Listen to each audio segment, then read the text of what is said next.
이번 시간에는 임차인 입장에서 알아야 할 경매에 대한 간단한 상식을 안내해 드리겠습니다.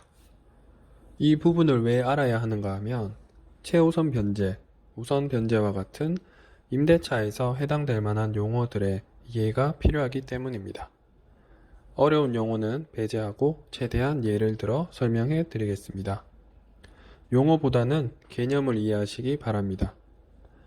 법원 경매는 크게 보면 임의경매와 강제경매로 나뉘어집니다. 보통 금융기관인 은행에서 신청하는 임의경매와 개인 채무관계로 인해 신청하는 강제경매로 생각하시면 됩니다. 이런 경매는 왜 있는 걸까요?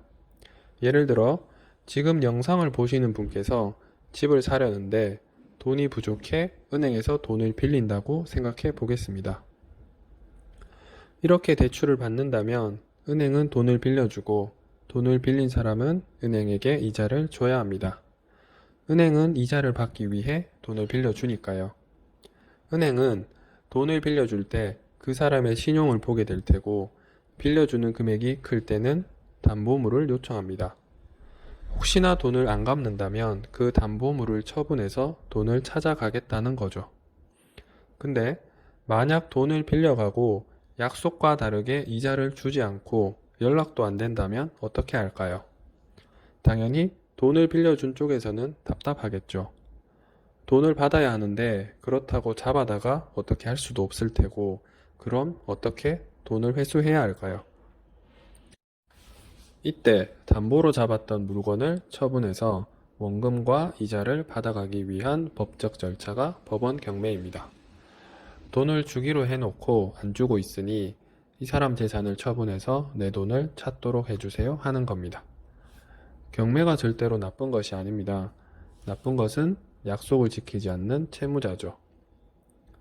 약속을 이행하지 않는 채무자로부터 채권자를 보호하는 수단입니다.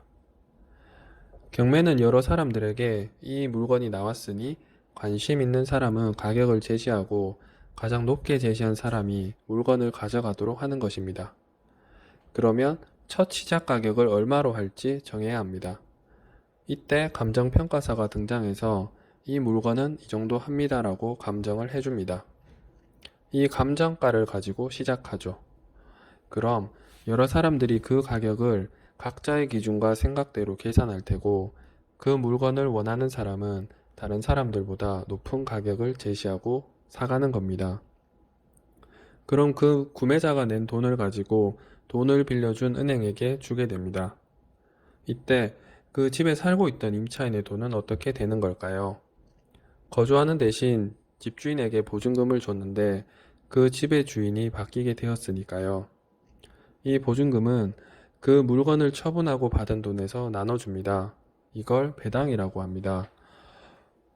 돈을 빌려준 은행과 보증금을 준 임차인 모두 돈을 받을 채권자가 되는 겁니다.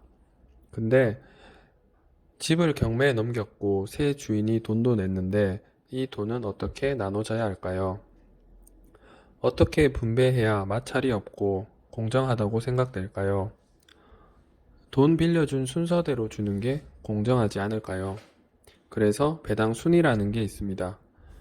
돈을 빌려준 사람은 언제 빌려줬는지 입증을 해야 하는데 이때 나타나는 용어가 많이 들어보셨을 전입신고와 확정일자입니다. 전입신고는 내가 그 집에 언제부터 살고 있다는 것을, 확정일자는 내가 얼마에 살고 있는지를 알려줍니다. 그리고 이 두 가지는 주민센터라는 공적인 성격을 띠는 곳에서 증명해 주죠.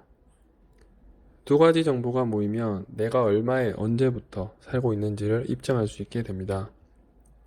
이래서 전입신고와 확정일자가 중요하다는 겁니다. 물론 실제 거주도 해야 합니다. 번외로 저걸 안 했어도 내가 실제로 살고 있으면 되지, 저런 절차가 왜 필요한 건가 라고 생각하실 수도 있는데, 돈을 나눠주는 법원 입장에서는 가짜 채권자로 둔갑해서 엉뚱한 사람이 돈을 받아가면 그 다음에 돈 받아갈 사람이 못 받게 될 수도 있기 때문에 저런 절차가 꼭 필요하다고 보시면 됩니다. 이때 다음 사람보다 먼저 돈을 받을 권리를 우선 변제권이라고 합니다.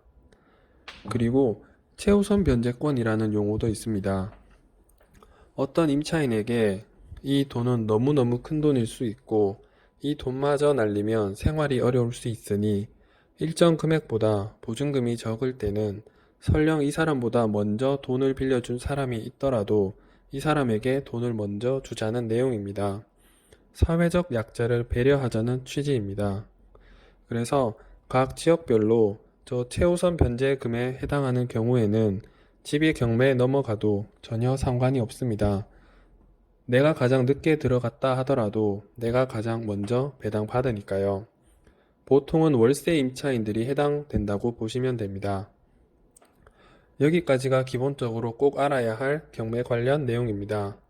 정리하면 내가 어느 집에 전세 계약을 하려면 그 집에 돈을 빌려준 사람에 해당하는 은행이나 다른 임차인의 금액을 확인하고 그 금액들에 내 보증금까지 합쳤을 때 그 집의 가격보다는 낮아야 내 돈을 날리지 않게 된다는 겁니다. 말씀드렸던 용어들은 검색을 통해 뜻을 보시면 더욱더 확실히 이해하시리라 생각됩니다. 다음 시간에는 매물의 종류에 따라 달라지는 위험에 대해 설명드리겠습니다. 감사합니다.